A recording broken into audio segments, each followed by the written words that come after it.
రాష్ట్రంలో red book రాజ్యాంగం నడుస్తోందన్నారు YCP అధినేత జగన్. రాష్ట్రంలో సిచ్యువేషన్స్ అదుపు తప్పుతున్నాయని, పోలీస్ వ్యవస్థను దుర్వినియోగం చేస్తున్నారని మండిపడ్డారు. ప్రభుత్వ వ్యతిరేక గొంతులను అనగదొక్కుతున్నారని ఆరోపించారు. రెడ్ బుక్ రాజ్యాంగంతో ఏ రకంగా అదుపు తప్పిపోతే పోలీస్ వ్యవస్థ ఎంతగా దిగజారిపోతుంది అని చెప్పడానికి నిదర్శనం ఈరోజు తెనాలిలో మన కళ్ళ ఎదుటే కనిపిస్తా ఉన్న సత్యం.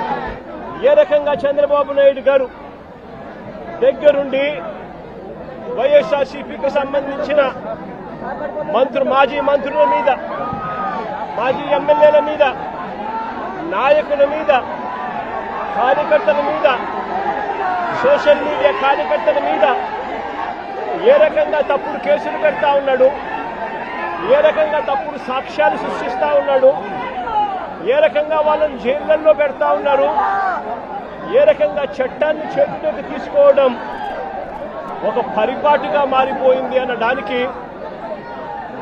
ఈరోజు రాష్ట్రంలో జరుగుతా ఉన్న రెడ్ బుక్ రాజ్యాంగం మన కళ్ళ ఎదుటే కనిపిస్తా ఉన్న సత్యం.